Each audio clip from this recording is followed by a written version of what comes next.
প্রিয় দর্শক, আমরা আবারও ফিরে এসেছি ইস্পাহানী মির্জাপুর ভোটের মাঠে সারাদিন, powered by Asian duplex town. ত্রয়োদশ জাতীয় সংসদ নির্বাচন এবং গণভোটকে সামনে রেখে আমাদের আজকের এই আয়োজনে আমরা অতিথি হিসাবে সকাল থেকে বেশ কয়েকজন উপযুক্ত অতিথিকে পেয়েছি। আমরা আজকে যে কথাগুলো বলবো সে কথাগুলো হচ্ছে ত্রয়োদশ জাতীয় সংসদ নির্বাচন এবং গণভোট সারাদিন ব্যাপী কিভাবে চলছে সেগুলো নিয়ে আমরা কথা বলবার চেষ্টা করবো। আমাদের সাথে আজকের এই আয়োজনে, এই বেলা 2টার পরের আয়োজনে আমাদের সাথে অতিথি হিসাবে রয়েছেন বিশিষ্ট সমাজচিন্তক, রাজনৈতিক বিশ্লেষক, অর্থনীতিবিদ এবং আমাদের এই সমাজের একজন অন্যতম বাতিঘর সিনিয়র সিটিজেন অধ্যাপক ডক্টর মাহবুবুল্লাহ স্যার রয়েছেন আমাদের সাথে। স্যার, আপনাকে স্বাগত জানাই আজকের আমাদের আয়োজনে যুক্ত হয়ে ভোটের মাঠে সারাদিনে আপনার মন্তব্য বক্তব্য প্রদান করবার জন্য। এবং আমরা নিশ্চয়ই আপনি ভোট দিয়ে এসেছেন স্যার, এবং আমরাও ভোট দিয়ে এসেছি।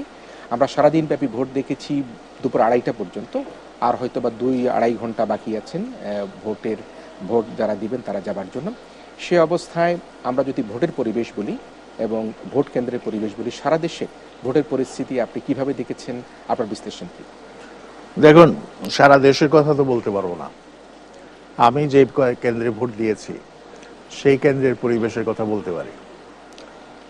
আমি ভোট দিয়েছি ঢাকায়, আপনার গ্রিন রোডে একটা ডরমেটরি স্টাফ কোয়ার্টার আছে, সেটার একটা কমিউনিটি সেন্টার আছে। সেই কমিউনিটি সেন্টারে ভোট কেন্দ্র ছিল। আমি এবং আমার পরিবারের সদস্যরা সেখানে ভোট দিয়েছি। তো আমি সেখানে খুবই শান্ত পরিবেশ লক্ষ্য করেছি। আর যেই সময় আমি ভোট দেই তখন সকাল 10টা থেকে 11টায় মাঝামাঝি সময়। কেন্দ্রে পুরুষ ভোটারদের ভিড় তেমন ছিল না, কিন্তু তুলনামূলকভাবে নারী ভোটারদের উপস্থিতি বেশি ছিল এবং আমাকে ভোট দিতে খুব বেশি সময় ব্যয় করতে হয়নি। কিন্তু আমার মেয়েরা যারা ভোট দিয়েছে তাদের একটু সময় লেগেছে, বললাম যে নারী ভোটারদেরকে। আর অতীতে আমরা যেভাবে ভোট হতো দেখেছি যে একেবারে আওয়ামী লীগের লোকেরা পাহারা দিত কে আসছে কে যাচ্ছে এবং কে ভোট দিতে আসছে কে ইত্যাদি। সেই রকম কোনো জিনিসও লক্ষ্য করিনি আমরা। খুবই সুশৃঙ্খল ছিল। সেনাবাহিনীর গাড়ি দেখলাম একবার রাস্তা দিয়ে টহল দিয়ে গেল এবং নানা কথা শৃঙ্খলা রক্ষা করার জন্য আবেদন জানিয়ে গেল। এছাড়া ভোট কেন্দ্রের ভিতরেও খুবই সুশৃঙ্খল পরিবেশ ছিল। আনসাররা এবং আরও যারা দায়িত্বে ছিল তারা আমার মতো একজন বয়স্ক মানুষকে যতটুকু সাহায্য সহায়তা করা দরকার তারা সেটা করেছে। তো ঘরে এসে দেখলাম টিভিতে যে তখন পর্যন্ত 15% ভোট পড়েছে। তো সেই গতিতে যদি ভোট পড়ে সারা দেশে তাহলে বিকাল 4:30 ভোট সমাপ্ত হবে এবং 4:30 পর্যন্ত আশা করা যায় যে 60% অনেক বেশি ভোট পড়বে। এখন সর্বশেষ অবস্থা আপনারা বলতে পারেন। জি স্যার, আপনার বিশ্লেষণে এটুকু বুঝতে পারছি যে নারী ভোটারদের উপস্থিতি বেশ ভালো এবং পুরুষ ভোটাররাও আসছে। সকালবেলা ভোটের উপস্থিতি আপনি যতক্ষণ দেখেছেন 15% থেকে 16% বা 20%-এর নিচেই ছিল। হয়তোবা বেলা বাড়ার সাথে সাথে সেটি ভোটের যারা ভোটার তারা বাড়তে থাকবে। আমি স্যার আপনাকে একটা কথা মনে করিয়ে দিতে চাই, আপনি নিশ্চয়ই মনে থাকবার কথা, আপনি বিগত সময়কার ভোটের কথা বলেছিলেন। সেই সময় আমরা দেখেছি লাইনে একই ব্যক্তি বারবার দাঁড়িয়ে এসে ভোট দেওয়ার চেষ্টা করেছে এবং যিনি একবার ভোট দিয়েছেন তিনি আবার লাইনে এসেছেন, আবার ঘুরেছেন, আবার লাইনে এসেছেন। সেই রকম পরিস্থিতি সেই সময় তো বহু রকমের কারসাজি ছিল এবং বহু রকমের কারসাজি করে বহির্বিশ্বকে দেখানো যে এখানে একটা ভালো ভোট হচ্ছে, অনেক লোক ভোট দিচ্ছে, কিন্তু আসলে অনেক লোক ভোট দিচ্ছে না, ভোট কেন্দ্রেও অনেক লোক আসেনি। এবং অনেকে ভোট দিতে গিয়ে যেটা শুনেছে সেটা হচ্ছে আপনার ভোট দেওয়া হয়ে গেছে, তো আপনি এখন আসতে পারেন। তো এইভাবে অনেকের আক্কেল গুড়ুম হয়েছে এবং তারা ভেবেছে আমার ভোটটা কে দিয়ে গেল। কারণ ভোটার লিস্টে আপনার শুধু ভোটারের নাম্বার বা তার পিতৃ পরিচয় এগুলি থাকে না, সঙ্গে সঙ্গে একটা ছবিও কিন্তু থাকে। তো ছবি মিলিয়ে দেখা যারা সেখানে পোলিং অফিসার থাকে তাদের দায়িত্ব, কিন্তু নিঃসন্দেহে সেই দায়িত্বের কোনো বালাই ছিল না। এই কারণে সেই সময়ের যে ভোট আসলে পরপর 3টা ইলেকশনে মানুষ কিন্তু ভোট দিতে পারেনি, 2014, 18 এবং 24। তো এইটাই ছিল বাস্তব অবস্থা, যে কারণে এইবারকার এই ভোটটা নিয়ে মানুষের বিরাট উৎসাহ। একটা হলো ভোটারদের মধ্যে যারা তরুণ ভোটার, যাদের বয়স 18 থেকে 40-এর মধ্যে, এরা একটা বিপুল সংখ্যক ভোটার, প্রায় 5 কোটির মতো। তো এই 5 কোটি মানে যারা, তারা নতুন ভোট দিচ্ছে এবং জীবনে প্রথম ভোটের স্বাদ গ্রহণ করছে। তো এরা খুবই উৎসাহী হয়ে ভোট কেন্দ্রে যাবে, এটাই তো আমরা আশা করতে পারি। অন্যদিকে নারীরাও নানান কারণে, নারীদের প্রশ্নে এই নির্বাচনটা নানান বিতর্কের জন্ম দিয়েছে এবং এই বিতর্কের কারণে নারীরাও ভোট কেন্দ্রে যাচ্ছে। একদল যাচ্ছে আশঙ্কিত হয়ে যে আমাদের অধিকারটা যদি লুপ্ত হয়ে যায় সেই ভয়ে, আরেক দল যাচ্ছে যে না, ইসলামে নারীদের যা কিছু বলা হয়েছে সেটাই আপনার কি বলা হয়, সেটা রক্ষা করা হবে। তো সেইটার জন্য কিছু আবার নারীরা ভোট কেন্দ্রে গিয়েছে। তো এই দুটার মধ্যে আনুপাতিকভাবে ভাগটা কতটুকু সেটা এই মুহূর্তে বলা সম্ভব না। এটা ভোটের ফল বেরোলে কিছুটা আমরা আন্দাজ করতে পারবো। আর এই বয়স্ক লোকেরাও কিন্তু অনেকে ভোট দিতে গেছে। আমরা যে ভোট কেন্দ্রে গেলাম শুনলাম যে একজন মহিলা, তার বয়স নাকি 120 বছর। 120 বছর সেও ভোট দিতে গেছে। তো এইটা একটা খুব আশ্চর্য একটা ঘটনা। তো এইবারকার ভোট মানুষকে আকৃষ্ট করেছে এবং এই বিপুল উৎসাহ উদ্দীপনা নিয়ে মানুষ ভোট কেন্দ্রে যাচ্ছে এবং তারা ভাবছে যে এই ভোটটাকে কেন্দ্র করে দেশের ভবিষ্যৎ বিনির্মাণের একটা সড়ক তৈরি হবে এবং সেই সড়ক ধরেই কিন্তু আমাদেরকে অগ্রসর হতে হবে। এই চিন্তা থেকেই কিন্তু ব্যাপক মানুষ এই ভোটে সাড়া দিয়েছে। জি স্যার, একটু দেখে নিতে চাই, আমার আঙ্গুলে ভোটের ছাপ আছে, আমাদের ক্যামেরা যদি আমাদেরকে দেখানোর সুযোগ থাকে, আমরা অনুরোধ করতে চাই যারা এখনো ভোট দিতে যেতে পারেননি বা সময় করতে পারেননি, আপনাদের হাতে এখনো পর্যাপ্ত সময় আছে। আপনারা নিশ্চয়ই, আশা করি যে বাংলাদেশের ত্রয়োদশ জাতীয় সংসদ নির্বাচন, যে নির্বাচনটি বাংলাদেশের আশা ভরসার জায়গায় তৈরি করছে, গণতন্ত্র উত্তরণের কথা বলছে, জুলাই শহীদদের রক্তের উপর দাঁড়িয়ে, আমাদের মুক্তিযুদ্ধের উপর দাঁড়িয়ে এই নির্বাচনটি অত্যন্ত গুরুত্বপূর্ণ।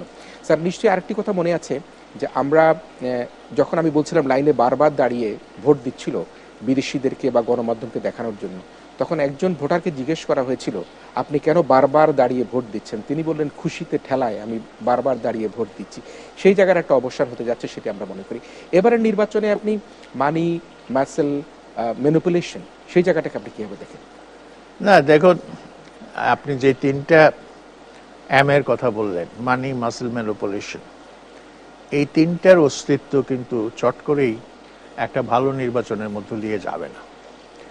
এইটা একটা দুষ্ট সংস্কৃতি আমাদের দেশে হয়ে গেছে এবং এই দুষ্ট সংস্কৃতির থেকে মুক্ত হওয়া খুবই কঠিন ব্যাপার। দেশে যেদিন সত্যিকারের গণতান্ত্রিক ব্যবস্থা প্রতিষ্ঠিত হবে, গণতান্ত্রিক কালচার এবং সংস্কৃতি যেদিন প্রতিষ্ঠিত হবে, দেশের মানুষ যখন একে অপরের অধিকারের প্রতি সম্মান দেখাতে শুরু করবে, তখনই আমরা এই যে টাকার সংস্কৃতি, পেশি শক্তির সংস্কৃতি এবং নির্বাচনকে প্রভাবিত করার যে সংস্কৃতি, সেই সংস্কৃতির থেকে বেরিয়ে আসতে পারবো। তো এবারও আমরা লক্ষ্য করলাম বিচ্ছিন্ন বিক্ষিপ্তভাবে নানা জায়গায় টাকা, বিপুল অঙ্কের টাকা ধরা পড়েছে। তো এতে বোঝা যায় যে নির্বাচনে টাকার একটা বিরাট ভূমিকা এখানে আছে এবং টাকা খরচ করে নির্বাচনে সফল হওয়ার জন্য কোনো প্রার্থী কোনো এলাকায় তারা প্রয়াস পেয়েছে।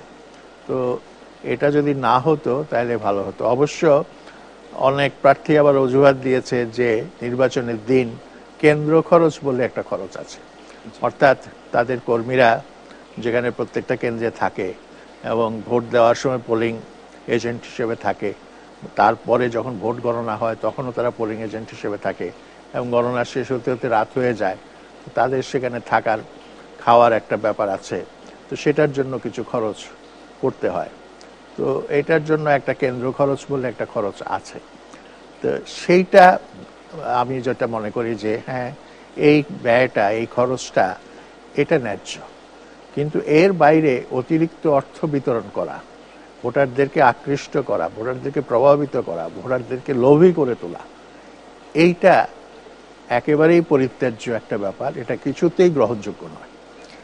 জি, সেক্ষেত্রে স্যার আমরা দেখেছি বাংলাদেশের যে প্রধান রাজনৈতিক দল, বিশেষ করে বিএনপি চেয়ারম্যান জনাব তারেক রহমান, জামায়াতে ইসলামের আমির ডাক্তার শফিকুর রহমান, এনসিপির আহ্বায়ক নাহিদ ইসলাম এবং হেভিয়েট প্রার্থী যারা রয়েছেন মির্জা ফখরুল ইসলাম আলমগীর বা জামায়াতের নায়েবে আমির, সব প্রত্যেকেই তাদের ভোট প্রদান করেছেন। আমরা যদি তিনজন ব্যক্তির কথা বলি, প্রধান উপদেষ্টা তার ভোট শেষে বলেছে আজকে বাংলাদেশের জন্মদিন, উৎসব মুখরভাবে সবাই ভোট দিচ্ছে। এবং আমরা জনাব তারেক রহমান এবং জামায়াতের আমিরের কথা যদি ধরি, তারা কিন্তু ভোটের ফলাফল নিয়ে আমরা মনে করি যে মেনে নিবার একটা সংস্কৃতি তাদের মধ্যে ফিরে আসবার জন্য একটা অভিপ্রায় হয়েছে। আপনি কি মনে করেন এই জাতীয় নির্বাচনটি, যেটি আমরা বলছিলাম যে জুলাই শহীদদের রক্তের উপরে দাঁড়িয়ে আমাদের নির্বাচন হচ্ছে, বাংলাদেশে গুম খুন হরতাল রাজনীতির অবসান ঘটতে যাবে নির্বাচনের মধ্যে দিয়ে, ভোটের ফলাফল মেনে নিবার সংস্কৃতিকে আমরা তৈরি করতে পারবো কিনা? এখন আপনি যেভাবে জুলাইয়ের রক্তের কথা বলছেন এবং সেটাকে কেন্দ্র করে আপনি যে আশাবাদ প্রকাশ করছেন যে এই রক্তের প্রতি, এই রক্তের ঋণের প্রতি যদি আমরা শ্রদ্ধাশীল হই, তাহলে ভোটের ফলাফল মেনে নেওয়াটাই হবে আমাদের একেবারে করণীয়, একটা নৈতিক দায়িত্ব।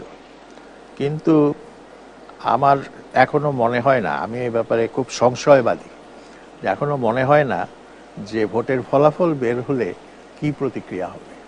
যেটা অনেকেই বলছেন যে ভোটের ফলাফল মেনে নেওয়া উচিত, তারা মেনে নেবেন, সেটা আশা করা হয়েছে। কিন্তু ফলাফল বেরোবার পরে কি প্রতিক্রিয়া হয় সেটা তো এখন পর্যন্ত দেখার বিষয়। হ্যাঁ, সেটা আগাম এখন বলা সম্ভব না। এবং ভোট চলছে, ভোট চলতে দিন, 4:30 পর্যন্ত ভোটটা হোক, এবং ভোটটা হয়ে যাওয়ার পর গণনা হোক। গণনাকে কেন্দ্র করেও কিন্তু কিছু উত্তেজনা হয়। আর গণনার শেষে যখন যেটাকে বলা হয় ফলাফল সমন্বিত করা হয়, কনসলিডেট করা হয়, সেই সময়ও একটা উত্তেজনা হয় এবং দাবি পাল্টা দাবি এসব চলতে থাকে। কেউ কেউ দাবি করে যে এই রেজাল্ট শিটটা ঠিক না, এখানে অমুকের দস্তখত নেই, সিগনেচার নেই ইত্যাদি। এই ধরনের নানান রকম কন্ট্রোভার্সি, বিতর্ক উঠতে থাকে। তো এইসব বিতর্ক কিন্তু এইবারকার নির্বাচনে উঠবে না, এটা আমরা এখনো হলফ করে বলতে পারি না। তবে যেটা আশা করা যায়, যে আমি অন্তত যেটা আশা করব সেটা হচ্ছে সকলের মধ্যে কিছুটা শুভবুদ্ধির উদয় হবে। এবং এই শুভবুদ্ধির যদি উদয় হয় যে বহু বছর পর আমরা ভোট দেওয়ার একটা সুযোগ পেলাম, এই সুযোগের সদ্ব্যবহার করা উচিত, এই মানসিকতা যদি সৃষ্টি হয়, তাহলে আমরা আশা করতে পারি যে ভোটের পরে আমরা বড় ধরনের বিতর্ক এড়াতে পারবো। জি, একদম সবশেষে যদি বলি যে আমরা হয়তোবা আগামীকালের মধ্যেই ভোটের ফলাফলটা আমরা পেয়ে যাব। সেই ফলাফল পাবার ক্ষেত্রে একটি দল সরকারে যাবে, একটি দল সরকারে যাবে না, তার বিরোধী হিসেবে থাকবে। আপনারা যারা নতুন সরকার গঠন করবে, সেই সরকারের কাছে আমাদের কি প্রস্তাব থাকতে পারে? Winners want to take all, আমরা সবসময় বলি, বিজয়ী দল সব নিয়ে নিতে চায়, নাকি তারা বিরোধী দলকে নিয়ে তাদের রাজনীতি? দেখুন, এখানে আগে আমাদের গণতন্ত্রের সংজ্ঞাটা ঠিক করা দরকার। গণতন্ত্রের সংজ্ঞা হচ্ছে rule of the majority with the consent of the minority, অর্থাৎ সংখ্যাগরিষ্ঠের শাসন কিন্তু সংখ্যালঘিষ্ঠের সম্মতির ভিত্তিতে। এই ধরনের একটা পরিবেশ যদি থাকে দেশে, তাহলে সেই দেশে সত্যিকার গণতান্ত্রিক চর্চা হতে পারে, অন্যথায় কিন্তু হওয়া সম্ভব না। আমরা যে সংসদের কথা বলি, সংসদে যারা নির্বাচিত প্রতিনিধি, তারা সরকারি দলের লোক কিংবা বিরোধী দলের লোক, তারা একটা ইস্যু নিয়ে, একটা আইন নিয়ে সংসদে যে তর্ক করেন, এবং সেই তর্কের মধ্য দিয়ে যা কিছু বেরিয়ে আসে, সব সময় সরকার যা প্রস্তাব করছে সেটাই হুবহু করা, এবং বিরোধী পক্ষের যদি কোনো যুক্তিসঙ্গত দাবি থাকে, বক্তব্য থাকে, সেইটার প্রতি একেবারেই যেটা বৃদ্ধাঙ্গুষ্ঠ দেখানো, এইটা গণতন্ত্রের চর্চা নয়। এবং এই অ্যাকোমোডেশনটা এটা থাকার দরকার। এটা না থাকলেই কিন্তু গণতন্ত্র বিপর্যস্ত হয়। আমাদের অতীত ইতিহাস, সেই পাকিস্তান আমল থেকে বাংলাদেশোত্তর কালে আমাদের এখানে বড় সমস্যা হয়েছে যে এইখানে সরকারি দল বিরোধী দলকে অ্যাকোমোডেট করতে চায় নাই, জায়গা দিতে চায় নাই, স্পেস দিতে চায় নাই, এবং না চাওয়ার ফলে এইখানে সেইভাবে গণতন্ত্র বলেন, সংসদীয় গণতন্ত্র বলেন, ইলেকট্রাল ডেমোক্রেসি বলেন, সেগুলো কোনোটাই কিন্তু সফলভাবে তৈরি হয়নি। এটাই হলো সমস্যা।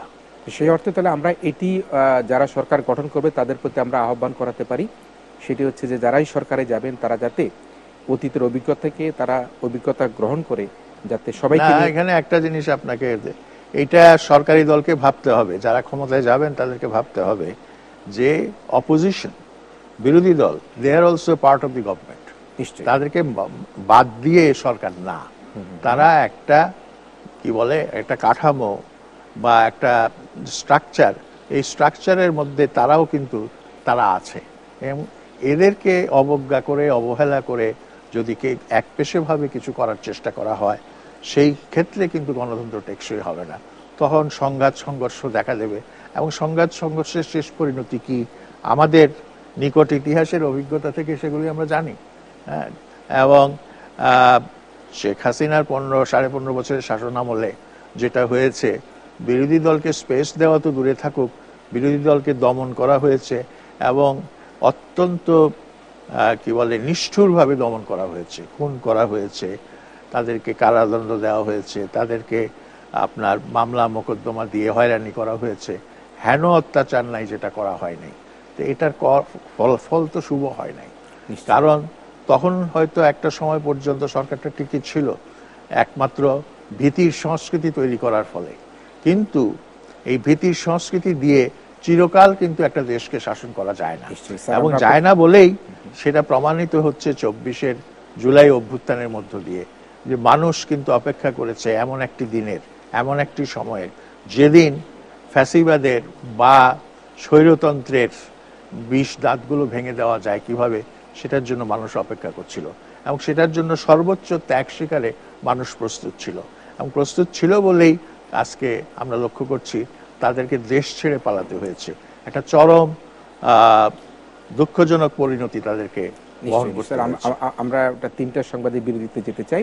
আমরা যেটি প্রফেসর ডক্টর মাহবুবুল্লাহ বললেন, অত্যন্ত বিশিষ্ট ব্যক্তিত্ব, সমাজচিন্তক, আমাদের সমাজ চেতনার বাতিঘর, এবং যিনি দীর্ঘ সংগ্রামের সাথে লিপ্ত ছিলেন, যিনি তার লেখার মাধ্যমে বাংলাদেশের ফ্যাসিবাদের যে মৃত্যু, সে মৃত্যুর জন্য তারও কিন্তু বিশেষ একটা ভূমিকা ছিল।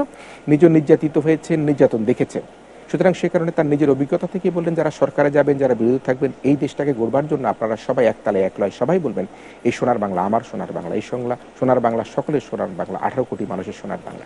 এবং সেই প্রত্যাশার প্রত্যাশিত হয়ে প্রফেসর ডক্টর মাহবুবুল্লাহ স্যার, আপনাকে দারুণভাবে ধন্যবাদ জানাই।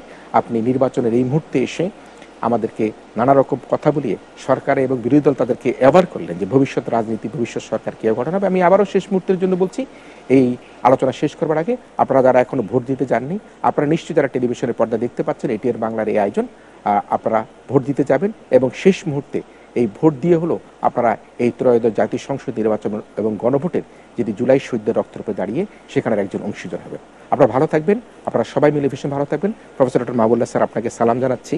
আপনার অনবদ্য যে দেশের সুশাসনের জন্য, জবাবদিহিতার জন্য যে আপ্রাণ চেষ্টা, সেই চেষ্টার জন্য আপনাকে এটিআর বাংলার পক্ষ থেকে ধন্যবাদ জানাচ্ছি। ধন্যবাদ।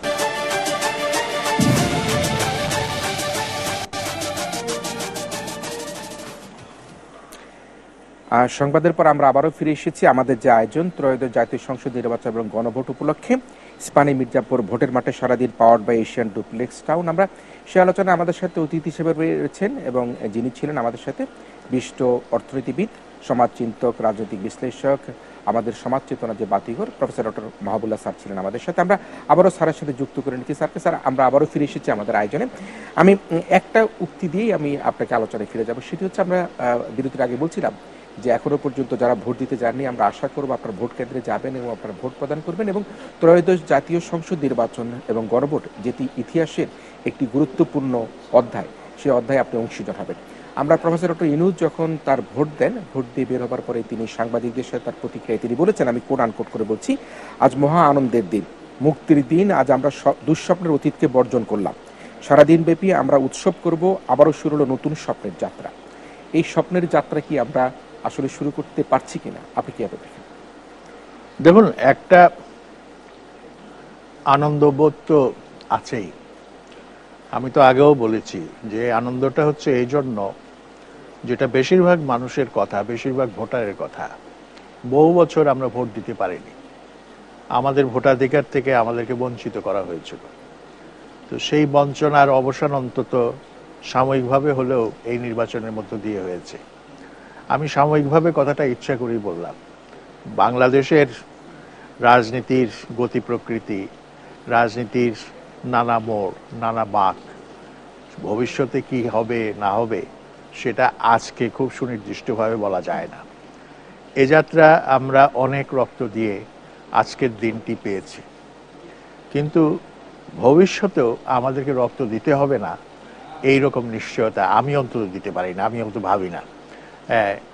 সো ফার সো গুড, ঠিক আছে, কিন্তু প্রয়োজন হলে তো আরো আমাদেরকে ত্যাগ স্বীকার করতে হবে গণতন্ত্রের জন্য। আর যে জিনিসটা সেটা হচ্ছে, আমি সবসময় বলি যে গণতন্ত্র একটা ভিতের উপরে দাঁড়ায়, একটা ফাউন্ডেশনের উপরে দাঁড়ায়। সেই ফাউন্ডেশনটা যদি শক্তপোক্ত না হয় তাহলে সেখানে গণতন্ত্র হতে পারে না। তো এইটা সমাজের ক্ষেত্রেও সত্য। সমাজের একটা উপরিকাঠামো থাকে, আরেকটা হচ্ছে সেটা হচ্ছে মূল কাঠামো। উপরিকাঠামোর মধ্যে যেটা থাকে সেটা হচ্ছে মানুষের ধর্ম, মানুষের চিন্তাভাবনা, শিল্প, সাহিত্য, মূল্যবোধ, সংস্কৃতি, এইসব জিনিসগুলো থাকে, এমনকি রাজনৈতিক চর্চা, এইসব জিনিসগুলো থাকে। আর মূল কাঠামোতে থাকে মানুষের মানুষে মানুষে উৎপাদনের সম্পর্কটা কি এবং উৎপাদনের প্রযুক্তিটা কি, সেই জিনিসগুলো থাকে। তো যতক্ষণ পর্যন্ত পুরনো মানধাতার আমলের উৎপাদন সম্পর্ক এবং প্রযুক্তি একটা সমাজে অব্যাহত থাকে, ততক্ষণ পর্যন্ত সমাজের উপরিকাঠামোতেও কোনো ভালো কিছু, শুভ কিছু আমরা লক্ষ্য করতে পারি না। তো বাংলাদেশে আমাদের এই যে মৌল কাঠামো, বেসিক স্ট্রাকচার, সেখানে একটা পরিবর্তন দরকার আছে। আমরা একটা ভালো ভোট করলাম, একটা ভালো নির্বাচন করলাম, একটা সরকার আসলো, তাতেই সব সমস্যার সমাধান হয়ে যাবে না। একটা কথা আছে, দেখুন, গণতন্ত্র হচ্ছে উন্নত ধর্মবাদী সমাজের রাজনৈতিক বৈশিষ্ট্য। উন্নত ধর্মবাদী সমাজ এই জন্য বলছি, আজকে বিশ্বের যেসব দেশে গণতন্ত্র ক্রিয়াশীল, গণতন্ত্র চমৎকারভাবে বিরাজ করছে নানা ত্রুটি বিচ্যুতি সত্ত্বেও, সেগুলি হচ্ছে সেই ইউরোপের উন্নত দেশগুলো এবং মার্কিন যুক্তরাষ্ট্র, কানাডা, এই সমস্ত উন্নত দেশগুলো। আর তার পাশাপাশি যদি আমরা তৃতীয় বিশ্বের দেশগুলোর দিকে তাকাই, তাহলে আমরা যেটা দেখব সেটা হচ্ছে এইসব দেশে গণতন্ত্র, যেটা বলে খুব ভঙ্গুর গণতন্ত্র, এবং এইসব দেশে আপনার যেটা বলা যায় যে অল্টারনেটিভলি আপনার গণতন্ত্র, আবার স্বৈরতন্ত্র, আবার গণতন্ত্র, এই ধরনের একটা অবস্থা তৈরি হয়। অর্থাৎ গণতন্ত্র ঠিক পাকা ভিতের উপরে প্রতিষ্ঠিত না। এখন সত্যিকার সুষ্ঠু একটা পুঁজিবাদী সমাজ, অ্যাডভান্সড ক্যাপিটালিজম, সেইখানে কি থাকে? ভালো ক্যাপিটালিজম হলে সেখানে প্রতিযোগিতা থাকবে, অর্থনৈতিক ক্ষেত্রে প্রতিযোগিতা থাকবে, এবং প্রতিযোগিতাই হচ্ছে ভালো পুঁজিবাদী অর্থনীতির প্রাণ শক্তি। তো এর পাশাপাশি অর্থনৈতিক ক্ষেত্রে প্রতিযোগিতার পাশাপাশি রাজনৈতিক ক্ষেত্রেও প্রতিযোগিতার প্রয়োজন। সেটা কিভাবে হয়? সেটা গণতন্ত্রের মধ্যে দিয়ে হয়। সেটা কিভাবে হয়? মাল্টি পার্টি সিস্টেম, বহুদলীয় গণতান্ত্রিক ব্যবস্থা, যেই ব্যবস্থায় বিভিন্ন দল একে অপরের সঙ্গে প্রতিযোগিতা করে। তাইলে দেখা যাচ্ছে রাজনীতিতে প্রতিযোগিতা এবং অর্থনীতিতে প্রতিযোগিতা, এই দুটো যদি সমান্তরালভাবে পাশাপাশি বিদ্যমান থাকে, তাহলেই সেখানে একটা সুষ্ঠু গণতন্ত্র হতে পারে। এখন বাংলাদেশের অবস্থায় আসে। বাংলাদেশের যে অবস্থাটা শেখ হাসিনার আমলে তৈরি হয়েছিল, সেখানে আপনারা জানেন কিছু পরিবার, ধনাঢ্য পরিবার, তাদেরকে প্রচুর বিত্ত অর্থ করার সুযোগ দেওয়া হয়েছিল এবং রাষ্ট্রীয়ভাবেই দেওয়া হয়েছে, এবং শেখ হাসিনা তার ক্ষমতার ভিতকে পাকাপোক্ত করার জন্যই এই পরিবারগুলো সৃষ্টি করেছেন। এই পরিবারগুলোকে বলা হয় অলিগার্ক। এই অলিগার্করা যতক্ষণ একটা সমাজে থাকবে, ততক্ষণ কিন্তু গণতন্ত্র নিরাপদ থাকতে পারে না।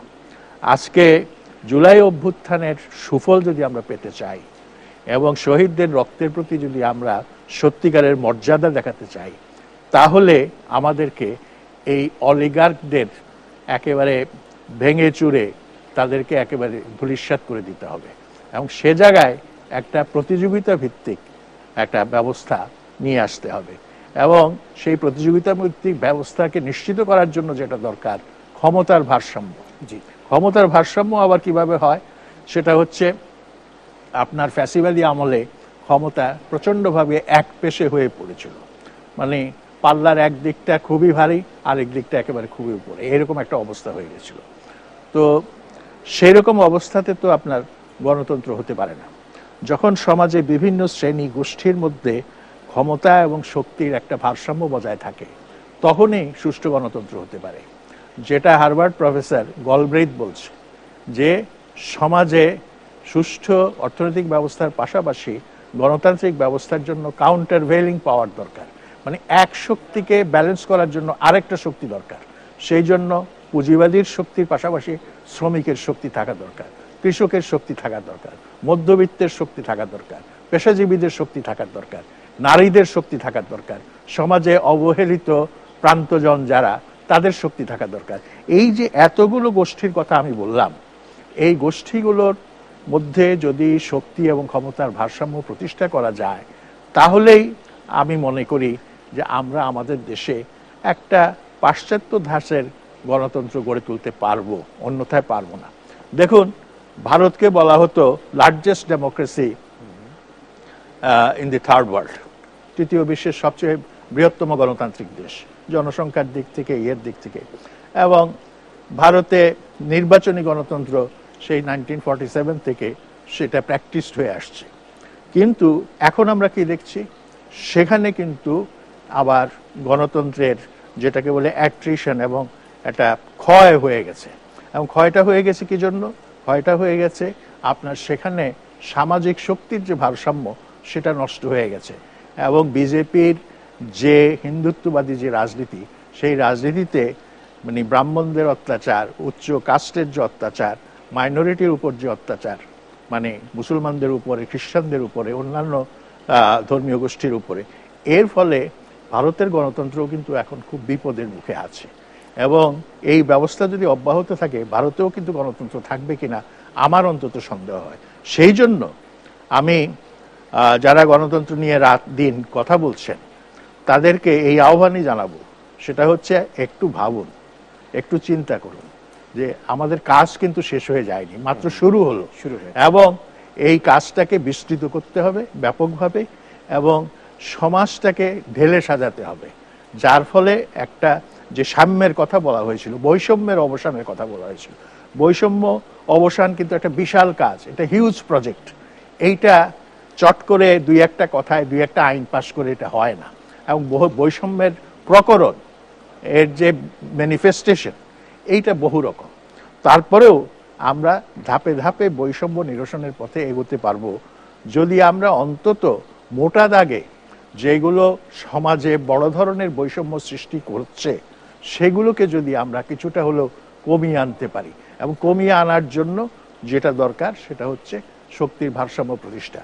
আর শক্তির ভারসাম্য যদি প্রতিষ্ঠা করা যায়, তাইলে যেটা হবে সেটা হচ্ছে যে বন্দোবস্তের কথা বলা হচ্ছে, নতুন বন্দোবস্ত, আসলে নতুন বন্দোবস্ত মানে হচ্ছে যে একটা নতুন ক্ষমতার ভারসাম্য প্রতিষ্ঠা। এটাই কিন্তু মানুষ এখন মনে করছে যে ক্ষমতার ভারসাম্য থাকলে বাংলাদেশে যে অলিগার্ড তৈরি হয়েছিল, যেটা আপনি বলছিলেন, যে পতিত শাসন আমলে একটি শ্রেণীকে তারা বৈষম্য তৈরি করে যেভাবে অর্থ লুটপাট করবার সুযোগ করে দিয়েছে, সেই বৈষম্য যাতে দূর হয়, ক্ষমতার ভারসাম্য থাকে, এবং সেটি প্রত্যাশা। আমরা একটা জায়গায় যদি একটু আসতে চাই, আমরা তো জাতীয় নির্বাচন এবং গণভোট দেখতে পাচ্ছি।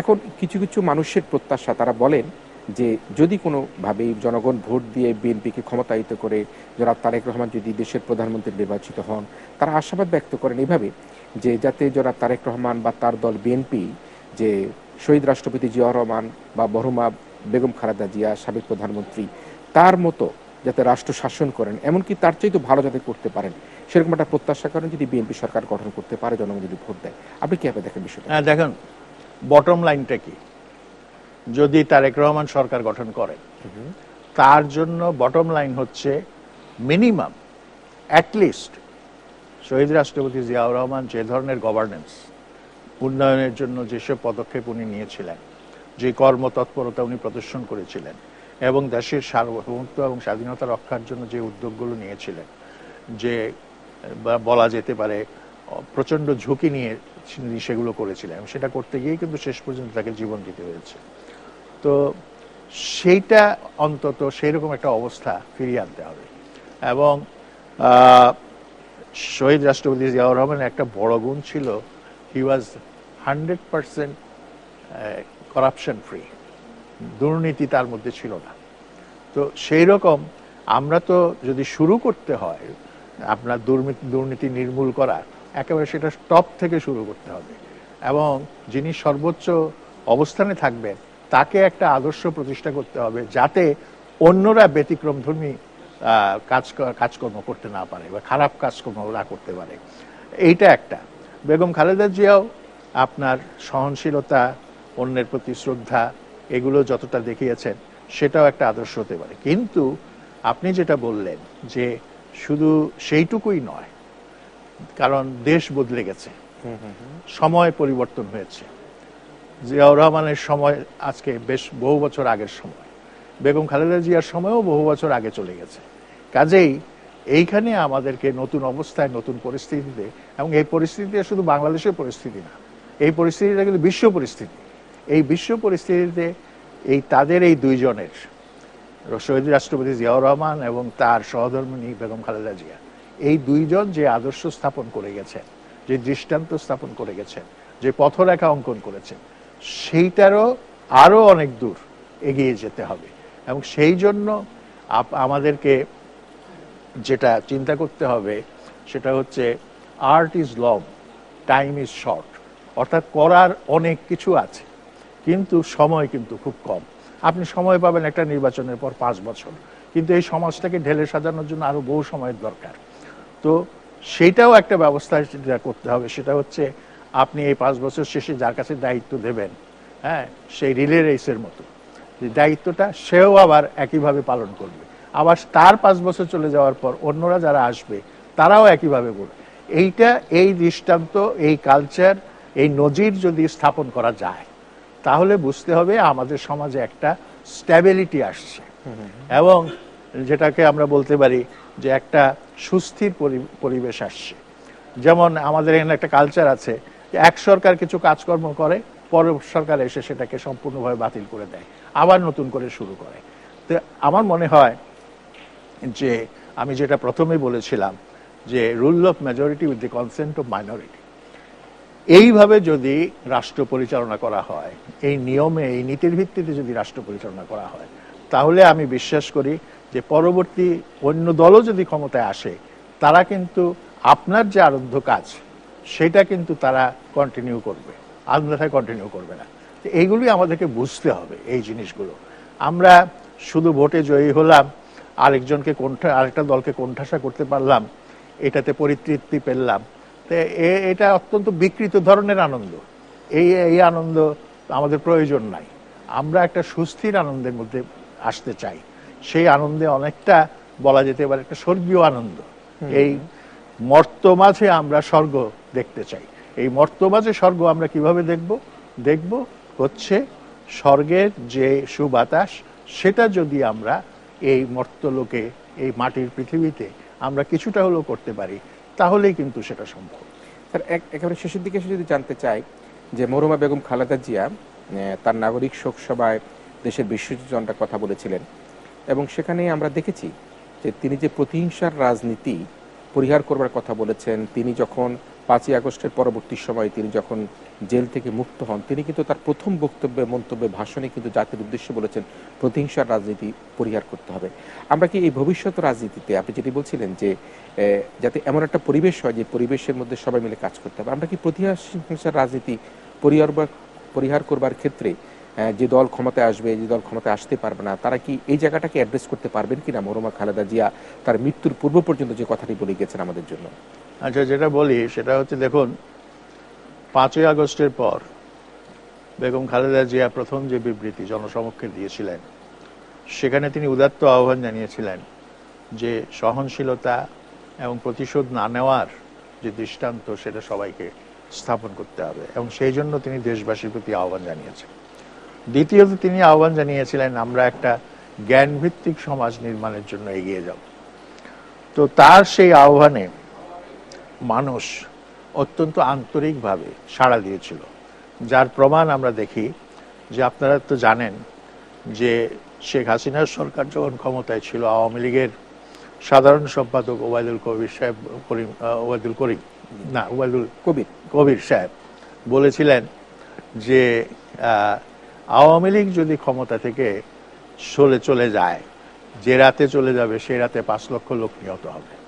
অর্থাৎ একটা বিশাল প্রতিহিংসা প্রতিশোধের চর্চা হবে। আমাদের সৌভাগ্য বলতে হবে যে সেই ধরনের প্রতিশোধ প্রতিহিংসা কিন্তু হয়নি। 5 লক্ষ দূরে থাকুক, 5 জনও নিহত হয়েছে কিনা সেই সময়কার যদি আমরা তথ্য নেই, তাহলে আমরা দেখতে পাবো যে সেই রকম কোনো দুর্ঘটনা ঘটে নাই। তো এই না ঘটার পেছনে একটা বড় কারণ হচ্ছে বেগম জিয়ার সেই আহ্বান, এবং বেগম জিয়ার প্রতি মানুষের যে আস্থা ছিল এবং তার কথাকে মানুষ যে অনেকটা মানে বেদবাক্য মনে করত, প্রচন্ডভাবে অনুসরণীয় মনে করত, সেটার প্রমাণ কিন্তু মানুষ তার আচরণের মধ্য দিয়ে 5 আগস্টের পর দেখিয়েছে। আর আমরা দেখলাম কখন, তার মৃত্যুর পর যে জানাজা হলো, যে জানাজায় কেউ বলে 12 লক্ষ লোক, কেউ বলে 15 লক্ষ লোক উপস্থিত ছিল। পুরো ঢাকা শহর জানাজার নগরীতে পরিণত হয়েছিল। তো এই যে এত মানুষ তাকে শেষ বিদায় জানাতে আসলো, এতেই প্রমাণিত হয় মানুষ তাকে বুকের মধ্যে ঠাঁই দিয়েছিল, অন্তরে স্থায়ী দিয়েছিল, এবং তার প্রতি একটা গভীর ভালোবাসা এবং শ্রদ্ধা, মমত্ববোধ ছিল বলেই এত মানুষ আমরা দেখেছি সেই দিন। তো আমার মনে হয় যে আজকে বাংলাদেশে যেমন প্রতিহিংসা এবং প্রতিশোধ গ্রহণের যে রাজনীতি, সেটার যেমন অবসান হওয়ার দরকার, তার পাশাপাশি টলারেন্সেরও চর্চা করার দরকার। কিন্তু সমস্যাটা হলো কোথায়, ওই যে আমি আবারও বলছি, সামাজিক ভিত্তিটা কিন্তু আমাদের খুব দুর্বল। এই দেশটা জনসংখ্যার দিক থেকে বলা হয় 18 কোটি লোকের দেশ, এবং ভিন্ন মত হচ্ছে এখানে বোধহয় জনসংখ্যা আরো বেশি হবে, 20 কোটির মতো হবে। কিন্তু আমাদের স্পেসটা কত? 1,56,000 বর্গ মাইল, খুবই ক্ষুদ্র একটা জায়গা। এবং এই ক্ষুদ্র জায়গায় যেমন দেশটা ভূখণ্ডগতভাবে ক্ষুদ্র, তেমনি আবার সম্পদের দিক থেকেও ক্ষুদ্র। এবং এই সম্পদের জন্য, সম্পদের একটা অংশ, একটা হিস্সা, চুল পরিমাণ হিস্সা হলেও পাওয়ার জন্য 20 কোটি লোক একে অপরের সঙ্গে প্রতিযোগিতা করে। এরিক ইয়েনসেন নামে একজন অ্যানথ্রোপোলজিস্ট, তিনি গবেষণা করেছিলেন, তার পিএইচডি গবেষণা করেছিলেন বাংলাদেশকে ভিত্তি করে, বাংলাদেশের মানিকগঞ্জের একটা গ্রামকে ভিত্তি করে। এবং সেখানে উনি দেখিয়েছেন যে এই যে কম্পিটিশন ফর স্ক্যার্স রিসোর্স, সীমিত সম্পদের জন্য যে প্রতিযোগিতা, সেই প্রতিযোগিতার থেকে বহু রকমের মানে বিদ্বেষ, ভায়োলেন্স, মানে বল প্রয়োগ, এইসব ঘটনার উৎপত্তি হয়। এবং বহু মানে তিনি পরিষ্কারভাবে দেখিয়েছেন যে কিভাবে এই জমির অধিকার লাভের জন্য আইনি বেআইনি নানান রকম ছল চাতুরি থেকে শুরু করে নানান রকম মানে জিনিসের আশ্রয় নেওয়া হয়। সেই জন্য আমার মনে হয় এইরকম একটা সমাজে যতদিন পর্যন্ত যৌথ মালিকানা ভিত্তিক একটা অর্থনৈতিক ব্যবস্থা না সৃষ্টি হয় এবং সবাই যেন কাজ করে পারস্পরিক কল্যাণের জন্য, এইরকম একটা সিস্টেম আমরা এখানে, এটা করা খুব কঠিন। এটা অত্যন্ত যেটাকে বলা হয় অ্যাম্বিশাস একটা পরিকল্পনা, চিন্তা, কিন্তু এটা থেকে বিচ্যুত হওয়ারও কোনো সুযোগ নাই। সেটা কিন্তু আমাদেরকে করতে হবে। তো আমার মনে হয় আমাদের যারা রাজনৈতিক নেতৃত্ব দিচ্ছেন, তাদের দায়িত্ব হচ্ছে জনগণকে স্বপ্ন দেখাতে হবে, জনগণকে উদ্বুদ্ধ করতে হবে, জনগণকে পুরনো চিন্তা, পুরনো সমাজের যে জড়তা, তার থেকে বেরিয়ে আসে তাদেরকে বোঝাতে হবে যে আমরা এর চেয়ে অনেক বেশি ভালো থাকব যদি আমরা এই যেটাকে বলা হয় স্বার্থের নোংরা প্রতিযোগিতার থেকে বেরিয়ে এসে একটা বৃহত্তর কল্যাণের পথে আমরা না অগ্রসর হই। আরেকটা প্রসঙ্গে একটু আসি, যেহেতু নির্বাচন চলছে আর অল্প কিছুক্ষণ বাকি আছে, নির্বাচনের ফলাফল পেতে কিছুটা খানিকটা দেরি হতে পারে বলে ধারণা করা হচ্ছে। যদিও সরকার নির্বাচন কমিশনের পক্ষ থেকে বলা হচ্ছে যে নির্বাচনের ফলাফলে তেমন কোনো বিলম্ব হবে না, যেহেতু 2টি ভোট রয়েছে সে কারণে। যদি নির্বাচনের ফলাফল পেতে দেরি হয়, বিলম্ব হয়, তাতে গুজবের মাধ্যমে গুজব ছড়িয়ে কি কোনো ধরনের সহিংসতা করবার কোনো শঙ্কা দেখেন কিনা? না, সেই শঙ্কা তো আছে। আপনার আন্তরিকভাবে চেষ্টা করতে হবে গণনাটা যাতে অব্যাহত থাকে, কন্টিনিউ করে। অতীতের অভিজ্ঞতায় আমরা দেখেছি যে গণনা চলছে, একটা দল এগিয়ে আছে, হঠাৎ করে রাত 12টার সময় বলা হলো আর কোনো কথা নাই, টেলিভিশনগুলো আর কোনো তথ্য তুলে ধরছে না, নির্বাচনের ফলাফল তুলে ধরছে না, একটা দীর্ঘ সময়ের বিরতি। এই ঘটনাটা ঘটেছিল আপনার 2001 সালের নির্বাচনে। সেই নির্বাচনে আপনার 4 দলীয় জোট বিএনপির নেতৃত্বে বিপুল সংখ্যাগরিষ্ঠতা নিয়ে জয়ী হয়। কিন্তু এর অন্তরালে নির্বাচনের ফলাফল যখন তৈরি হচ্ছিল, গণনা হচ্ছিল, সেই সময় শেখ হাসিনা ছিলেন প্রধানমন্ত্রী। তো তিনি নির্বাচনটা, প্রধানমন্ত্রী ছিলেন না তখন, তত্ত্বাবধায়ক সরকারই ছিল, কিন্তু তিনি জাস্ট মানে প্রধানমন্ত্রী হিসেবে ক্ষমতা ছেড়েছেন।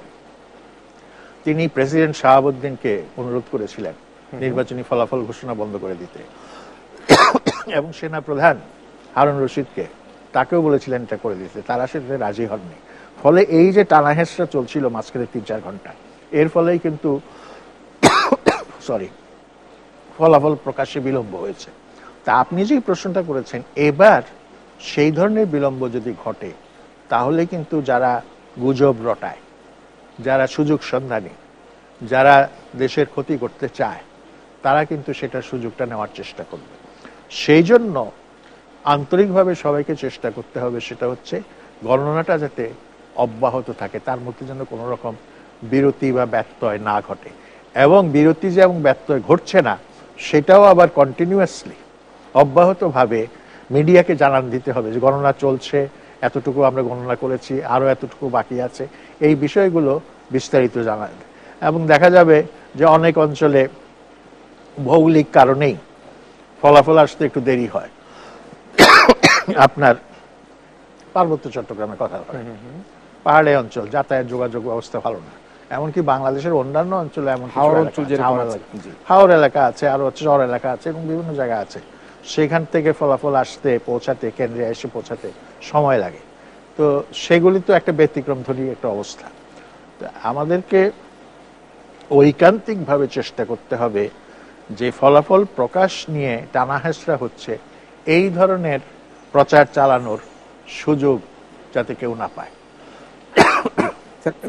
এই আরেকটা প্রসঙ্গে একটু আসতে চাই, যেটি হচ্ছে যে নির্বাচনের প্রতিহিংসার কথা বলেছিলাম আমরা, রক্তারক্তি সংঘর্ষের কথা বলেছিলাম।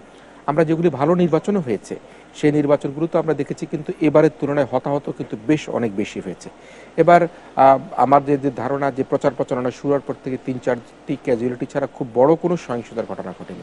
তো এই জায়গাটায় কি স্যার আমরা অন্তর্বর্তীকালীন সরকারে যারা রয়েছেন তাদেরকে কি একটু সাধুবাদ জানাতে পারি কিনা, তারা নিয়ন্ত্রণ? না, তার আগে যেটা বলা দরকার, এই নির্বাচনে আওয়ামী লীগ নাই, সেখানে সহিংসতা নাই নাকি? যারা সহিংসতার একটা বড় হোতা।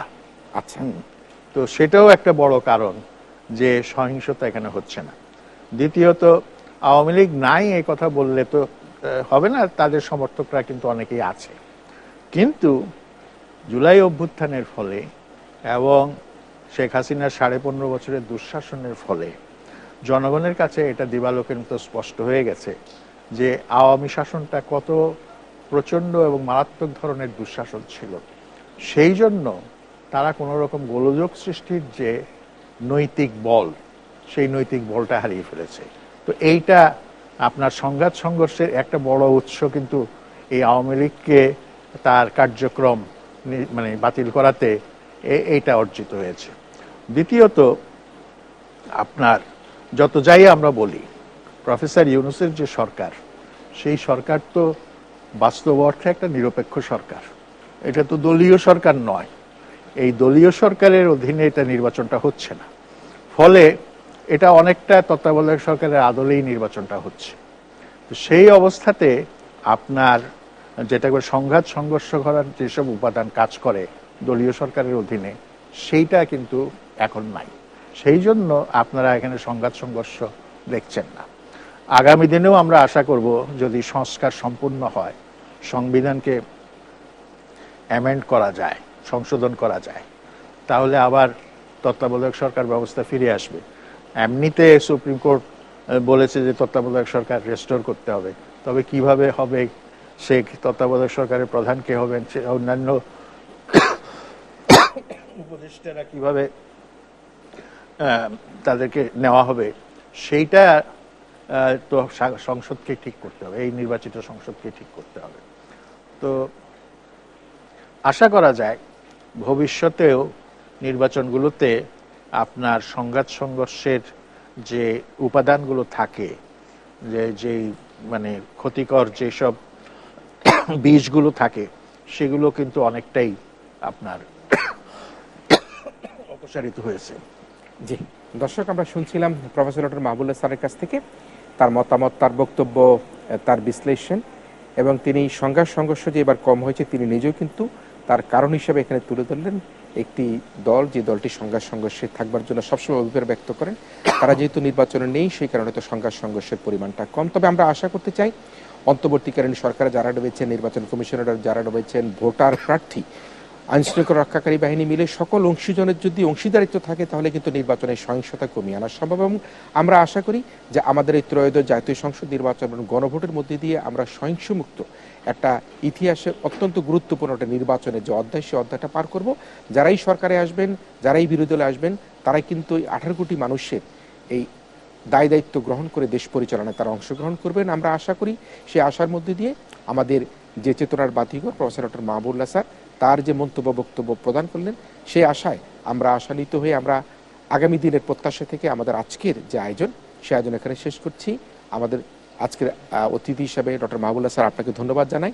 একই সাথে ভোটের মাঠে সারাদিন ইস্পাহানি মির্জাপুর তাদেরকেও ধন্যবাদ জানাই আমাদের অনুষ্ঠানের সাথে যুক্ত থাকবার জন্য। এশিয়ান ডুপ্লেক্স টাউন তাদেরকেও ধন্যবাদ জানাই তারা আমাদের এই আয়োজনে অংশীদার হবার জন্য। প্রিয় দর্শক, আপনারা এতক্ষণ আমাদের সাথে ছিলেন, আপনাদের সবাইকে ধন্যবাদ জানাচ্ছি এবং আমাদের আর কিছুক্ষণ পরে আবার আগামী আয়োজন, কিছুক্ষণ পরের আয়োজন দেখবার আমন্ত্রণ জানিয়ে এখানে শেষ করছি। আপনারা ভালো থাকবেন, সবাই মিলে ভীষণ ভালো থাকবেন।